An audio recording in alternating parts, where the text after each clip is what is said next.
It's juicy tidbit time.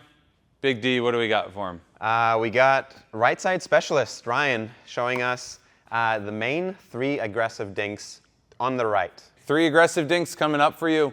Again, these have to be earned. You have to be able to get a neutral ball that you can manipulate. We want to bring aggression on the dinks. It isn't just about hitting it over and having it bounce.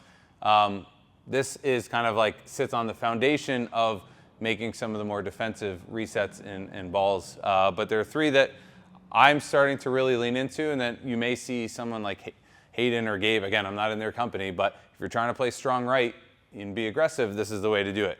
So the first one is you're going to take a middle type ball and bring that back out, slightly inside out to Dekel's backhand. So amateur backhands are pretty weak, but this is also a shot that most folks aren't seeing in games now. So I'm getting a ball and I'm holding and I'm pushing back out there.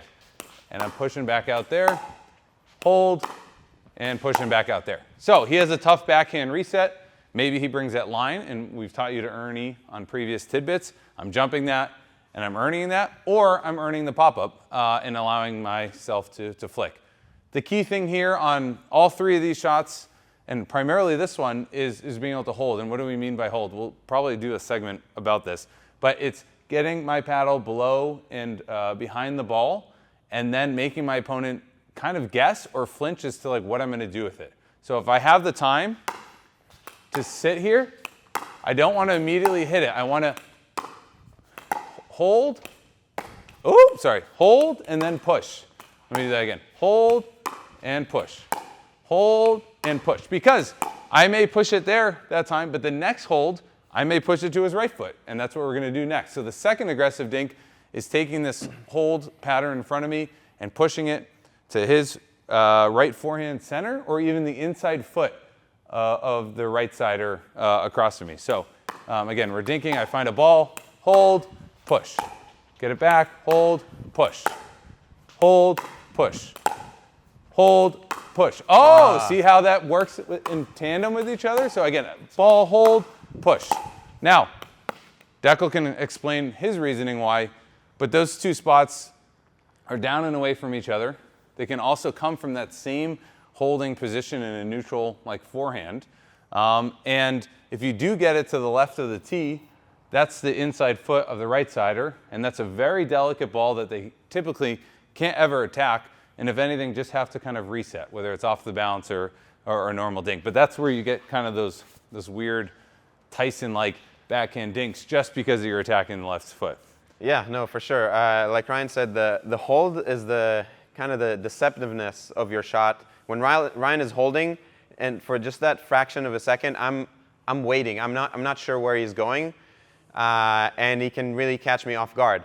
And those 2 spots, one, if he goes behind me, here I'm on my back foot, and he can, after that shot, he can go to a different spot or just be aggressive again. And that middle spot, for me, it's a tough shot between me and my partner, especially if we're new partnership, we're not sure. Middle solves the riddle. Yes, we're not sure who is supposed to take that, or even with veteran partnerships, it can be an issue. So really good spot, and also a spot that is hard for me to be aggressive on after Ryan's dink, unless he pops it up, of course, but Ryan is really good, so he's not going to do that. Yeah, barely. Would never do that. But anyways, the third shot is a little bit more traditionally known. That's going to be something where I go cross court. So if Dekel wants to go and play on the right side here, we're going to try to take a ball that's probably out to my right just a little bit and aggressively push Dekel back out behind him to his right. Again, the equivalent positioning of where I'm aiming. I'm not trying to nail this on the line here. I'm trying to go slightly in and out towards here. So it does push them off the court.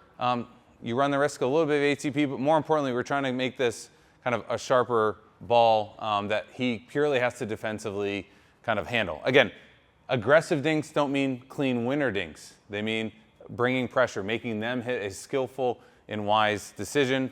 The key thing here, now you may see some advanced folks like Tyson or AB and a lot of the Rachel. They're going to have this like kind of big brush up from the top. I don't necessarily do that.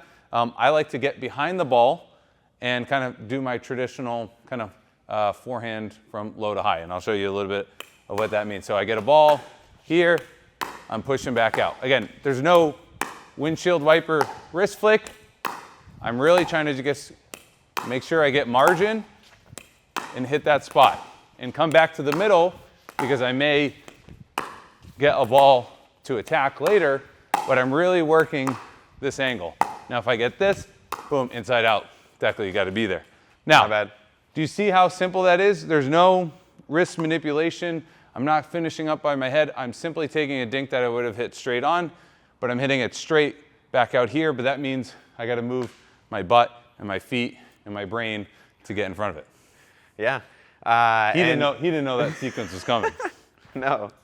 And if you notice, and Ryan pointed out in the beginning, this is a shot that you hit when it's a neutral dink. So if somebody's pushing you back, this is not the time to try these aggressive dinks. It's one of the main things for me when we're seeing any amateur play, that you try to do a little bit too much when somebody's being aggressive against them. So again, this shot, do it when you're in a better position. Like Ryan said, the ball's in front of you. You moved your feet well to be in good position to hit it. Right. You've earned the opportunity to apply this pressure because you got to the kitchen and you made a few dinks and then they left you a neutral one. So yeah. Again, aggression has to be well timed, but there is a place for that. It's not all crash and bash as much as we hear about paddles and spin and drive and the third shot's dead. It's like kind of true, but not really. And more importantly, if you're playing rec with your friends, longer points are better. And if you want to be skillful about it, fun kind of movement and dynamic dinks are the way to do it. So anyways, those are the 3 aggressive dinks to look to bring into league night, to your rec session, to the backyard play. It's really fun. But again, hold and move the ball. And we'll see you guys next week. Yeah. All right. Oh, you got it. That was mine. That was mine. All right. Thanks for joining us, guys. See you soon.